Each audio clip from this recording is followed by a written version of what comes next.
it sound like it's coming from upstairs? Yeah. There it is again. There it is again. What the hell is that? Did you hear that? Okay.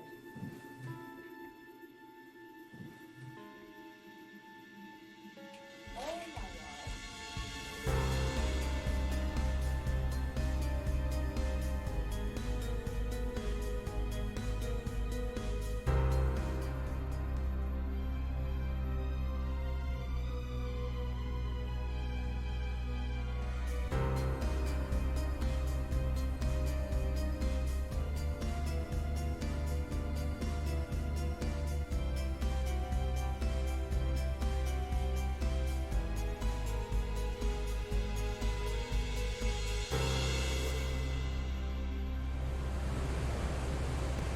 In comparison to Europe and the United States, Canada doesn't have many locations where you can visit a large-scale historic battlefield.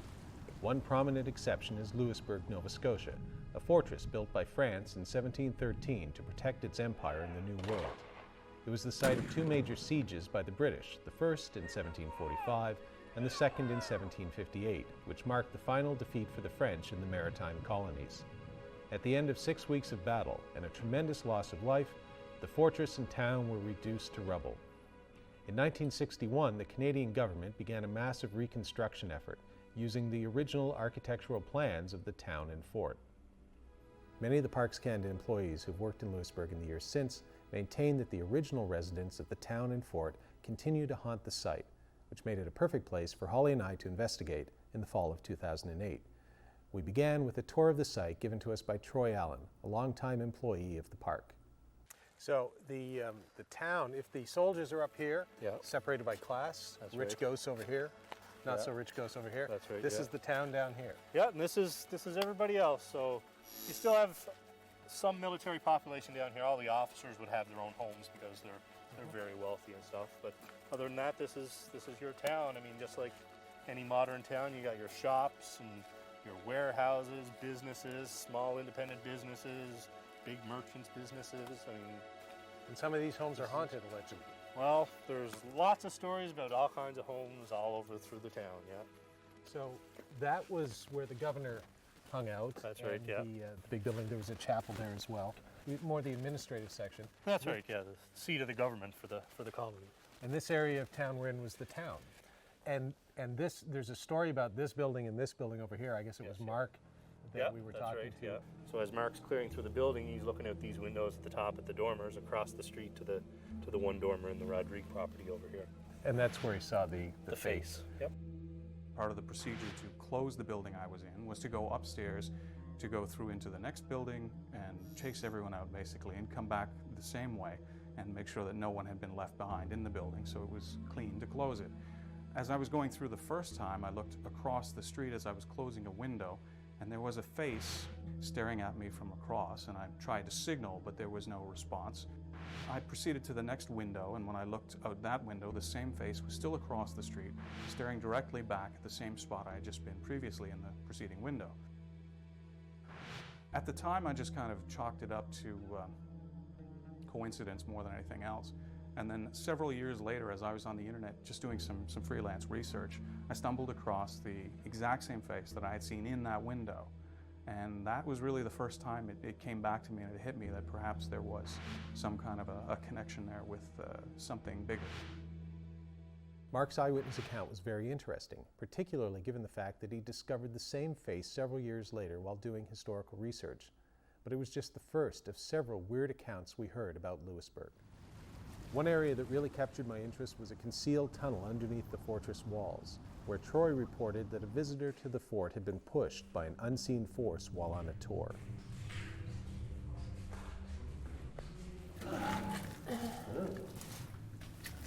Nice place. Yeah. So this was a tunnel that the French used to sneak out and attack the British, right? Yeah, that is apparently on the moors just outside the fortress gates. And it's a tunnel that has plenty of green ectoplasmic slime. Or... Yeah, I think that's algae. Imagine what kind of life it would have been, sort of crawling through things like this every day. Ugh.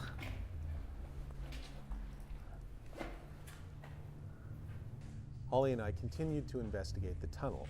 We positioned our audio-digital recorders on the ground to see if we could pick up any anomalous sounds. After about half an hour, we took the audio recorders with us and moved to the other end of the tunnel to see if anything would happen there. So what do you think with Louisburg? Do you think that it's actually haunted with the spirit or the soul of people who have died tragically here? Do you think maybe the landscape's just been imprinted? Well, they've had the history of Louisburg, at least for the 50 years or whatever that it was active in the first half of the 18th century. Smallpox, 2 major battles between the British and French, other diseases, people who had just died naturally. I mean, it was a brutal, hard place to be. So there's certainly enough dead people here, and many of whom I'm sure probably died in not the greatest of circumstances. So yeah, you know, if you believe in ghosts or hauntings of any sort, this is the kind of place where it would seem natural for them to be, especially you know, the idea maybe of residual energy, which I know some people who investigate battlefield ghosts, for instance, talk about residual hauntings or residual energy, that kind of stuff. So, I mean, if I was a spirit, which maybe I am, depending on what theory you look at, I wonder what I would want to say. I mean, if you were able to actually, for like, not the first time, I mean, we're not the only people who have wandered through here with ADRs, but I wonder what you would want to say. What would you say? I'd say boo. I don't know what I'd say. Who came up with boo? I have no idea. What ghost did that? They've ruined it for everyone. You'd be dead. Like, what would you have to say? Johnny killed me. It was really Johnny, not Frank. Don't execute Frank. After another half an hour in the tunnel where nothing happened, Holly and I headed back to the town in different directions to one of the houses that was supposedly haunted. I made a point of taking the shortest route so I could get there first, because along with the serious stuff, you always have to make sure to have some fun while engaged in a ghost investigation. Hey. No! Oh, I'm sorry. Did I scare you there? Is that a little spooky? Oh, no. That wasn't scary at all, coming out of a darkened, what was that, garden? It's actually a garden for somebody's house, I think, or something like that. Here in foggy, misty, spooky, Drizzly, dark, drizzly haunted. Lewisburg. One of the houses that's supposedly haunted is this one, yes? Yes. Nespa? They're all haunted, but this one in particular, a lot of the staff won't even go into. They won't go in there. They won't go in there. What's Apparently that? people have seen figures on the stairwells. Not necessarily bad. One woman was actually stopped from falling. Ooh, okay. Someone grabbed her from behind. Well, that's odd. Yeah. Like, it stopped her from falling. Yeah, stopped her from As opposed falling. to pushing her, which is what you usually hear. Yeah, no, nothing like that. Okay. So, but they won't go in there. Some of them won't. Well, you know what that means. You're gonna go in there. Yeah, only if you go in there first. All right. You first. Are you gonna jump out and scare me again? Ooh, I'm not, well, maybe, later. Yeah. Holly and I went inside and set up our 4 infrared cameras in the Duah home. We positioned 2 of the cameras on the 2nd floor, where people had reported hearing strange noises. The 3rd camera was set up at the top of the stairway which led to the 3rd floor, where the ghostly figure of a man from the 18th century had been reportedly seen.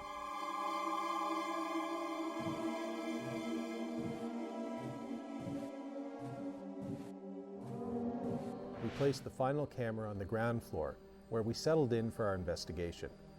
For the remainder of the night, Holly and I concentrated our efforts on the Duah house.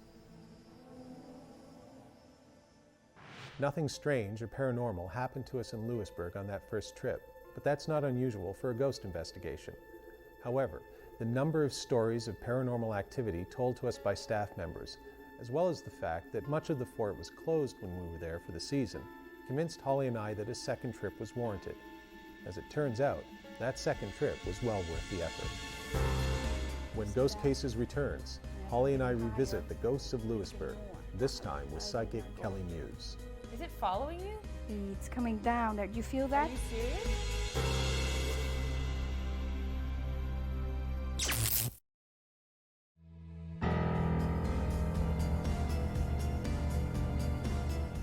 Fortress Louisburg haunted by the ghosts of its 18th century inhabitants? Holly and I return for a second investigation.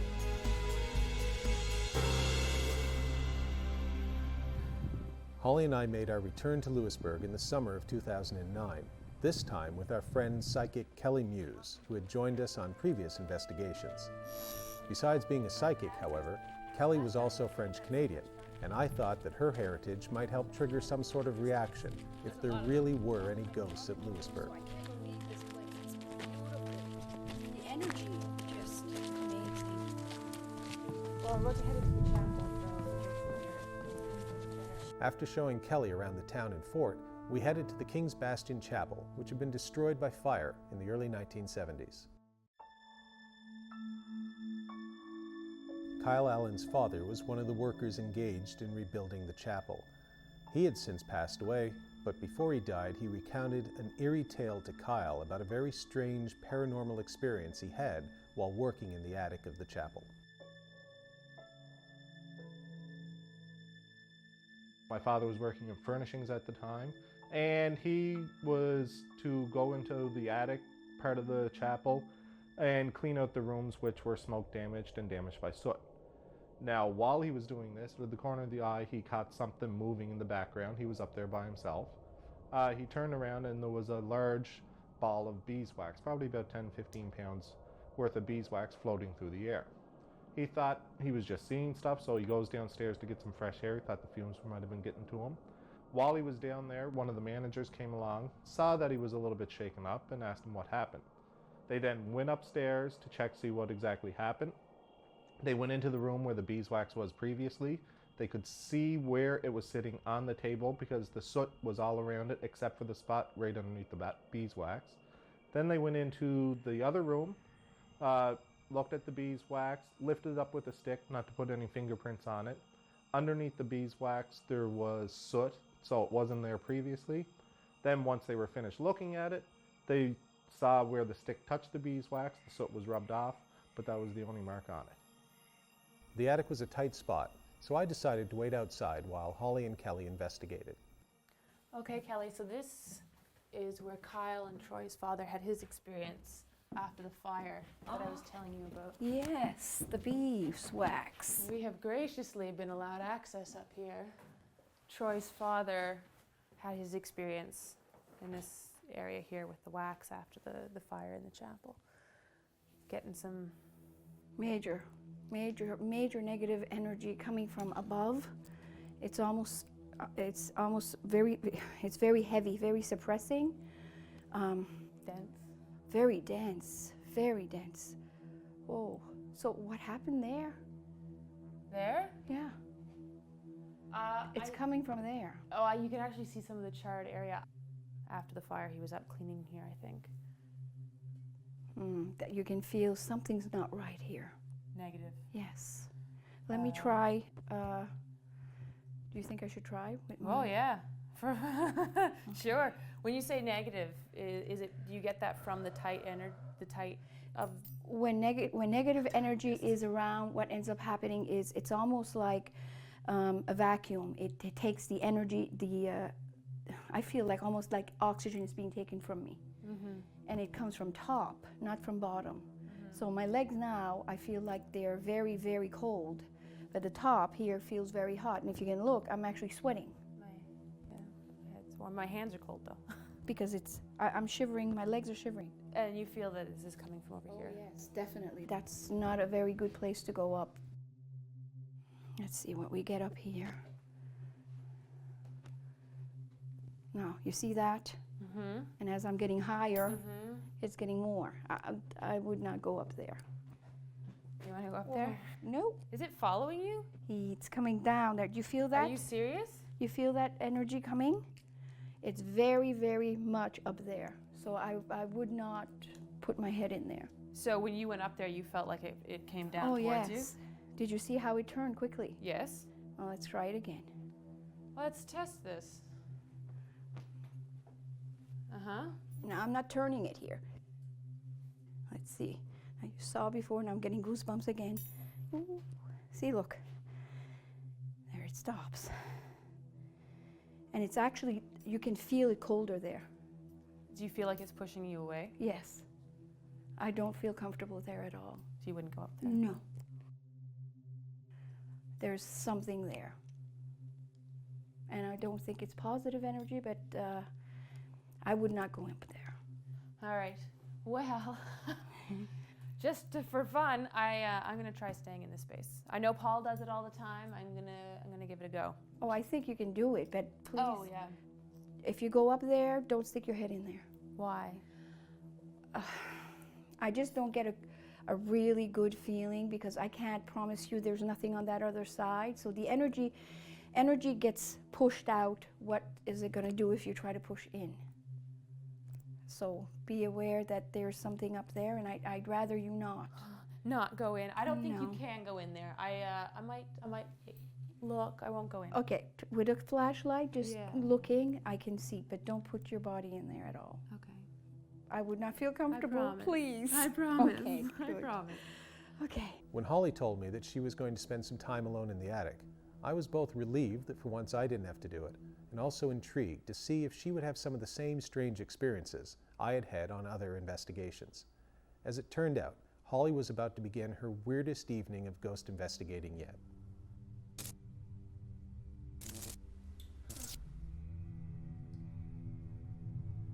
Okay, so we're on take 2 of Holly spends the alone time in the creepy attic in Louisburg. Footsteps of the crew leaving. Essentially, what happened was the camera died without explanation. It's quite lovely. So you know,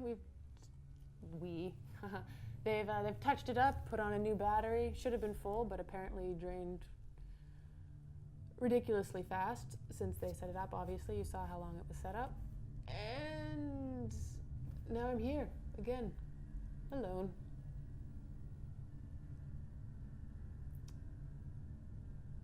Yep. You probably noticed the hole.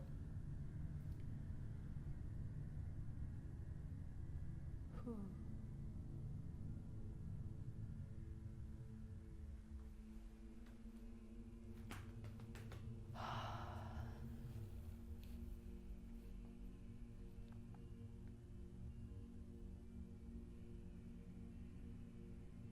See, I wouldn't say scared is what I'm feeling right now. Apprehensive.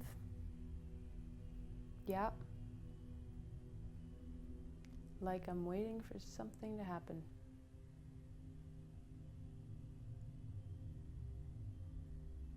So far, we've already had one of these box things collapse with no one touching it. It just fell over. These are full of nails. They're pretty heavy. And, oh yeah, Kelly's dowsing rods going crazy, and the camera battery dying. It's great space. Cozy.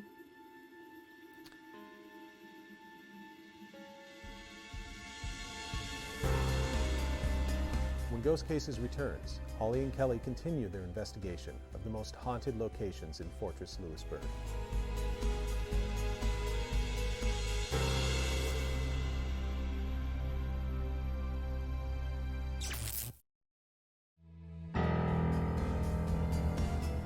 Holly and Kelly Muse continue their investigation of the Fortress Louisburg.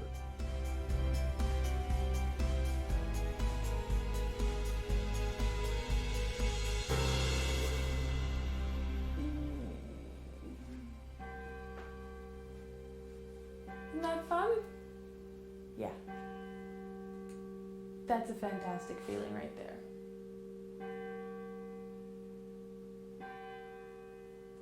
That couldn't have been timed better.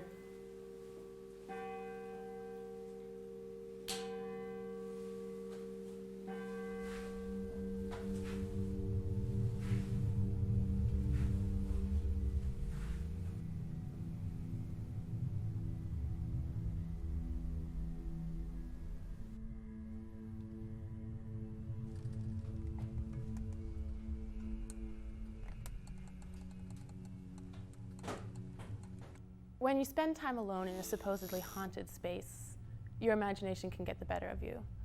Every little sound, every shadow on the wall, it all contributes to a growing sense of unease, which turns to discomfort and then finally fear.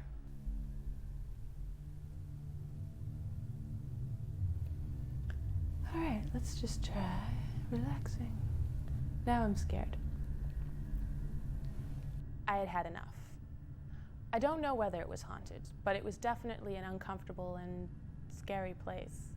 I rejoined Paul and Kelly downstairs, and we headed over to the Duah house, which thankfully was as far away from the chapel as I could get. When we got to the Duah house, we set up our infrared cameras in the same locations we had used in our previous investigation. I then camped out in the street opposite the Rodrigue house to see if the ghostly face of the 18th century gentleman that had been reported in the window would appear to me. In the meantime, Holly and Kelly began an investigation of the Duah house, at which point things got really interesting. Isn't this the stairwell that that lady supposedly almost fell back or was in the process of falling back? Yes, that's the same one. And that she felt herself being caught? Yep. What the hell is that? Did you hear that? Okay.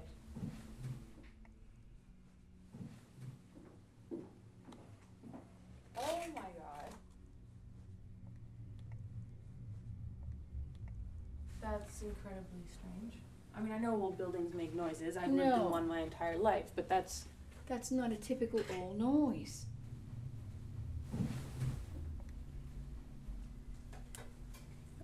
Does it sound like it's coming from upstairs? Yeah. There it is again.